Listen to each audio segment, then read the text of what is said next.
A biblical perspective on life, culture and current events. This is 2020 on Vision.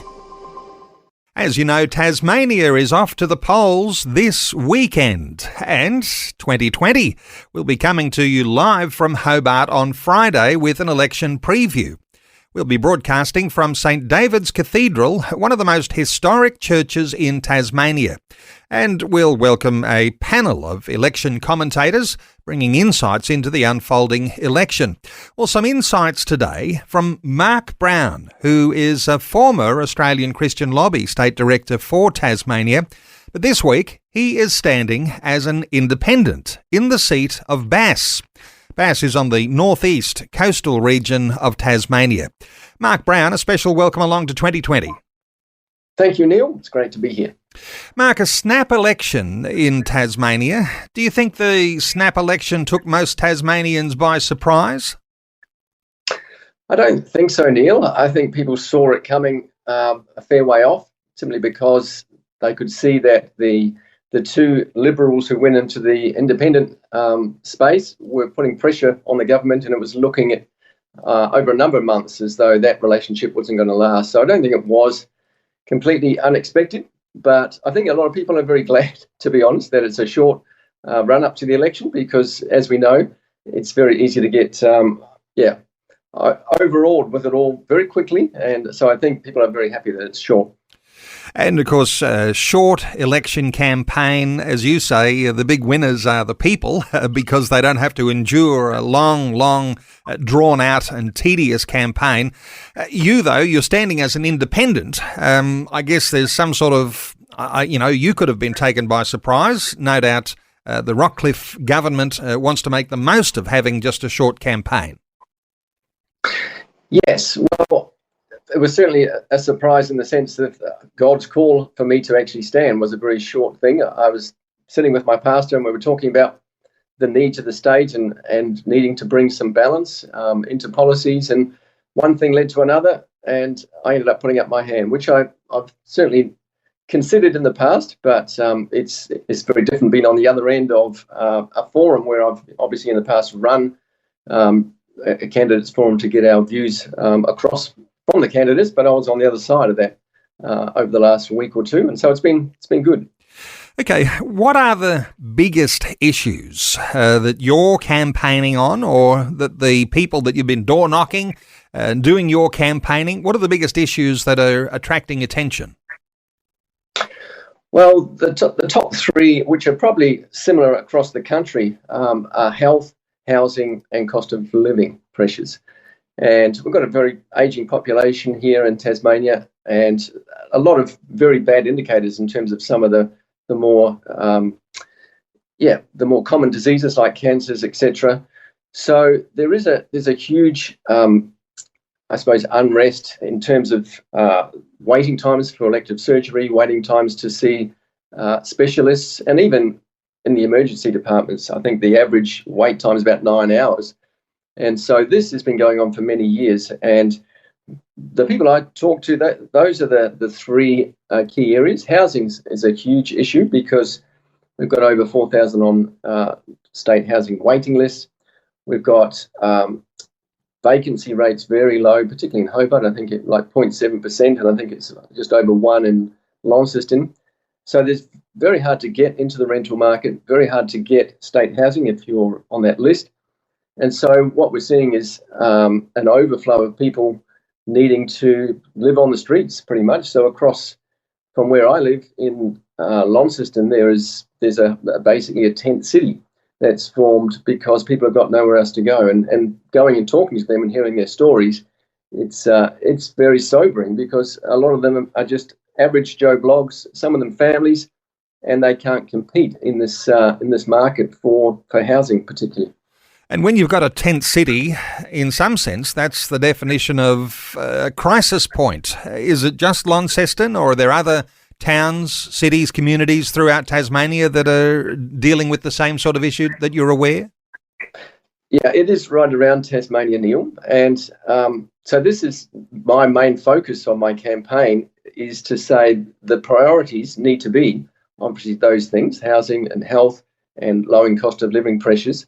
But in saying that, I'm saying we should be putting the stadium, which is estimated, it's probably going to be over $1 billion spent in Hobart's Macquarie Point. I'm saying no to the stadium. That's my main message. And let's prioritise these things which are in our face.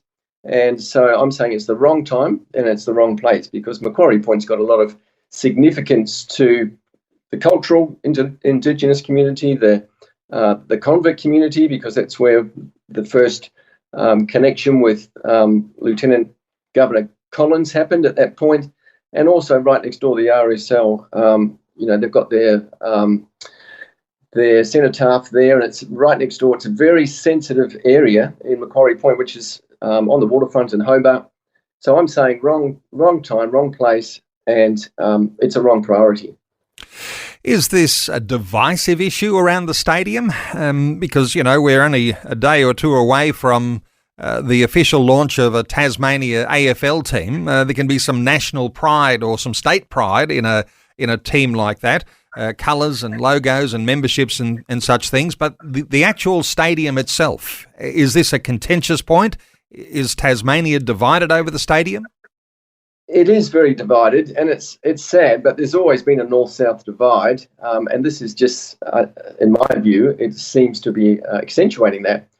Now, the north has always been the centre of AFL in Tasmania. We get a lot bigger crowds in the north at UTAS Stadium, which, in my mind, is a much better prospect because it's going to be upgraded anyway. It's going to end up with 27,000 seats, whereas the new one is only going to have 23,000. Much more central to all Tasmanians, closer to the mainland, much more room to expand. So it seems like the AFL has basically said this is the way or the highway. There's no other way of doing it. But I think maybe with an election and with some fresh blood in Parliament, it might be a chance to turn that around and say, hey, let's look at this from a different viewpoint, renegotiate, because I don't think the terms that we have got with the AFL are very good for Tasmania.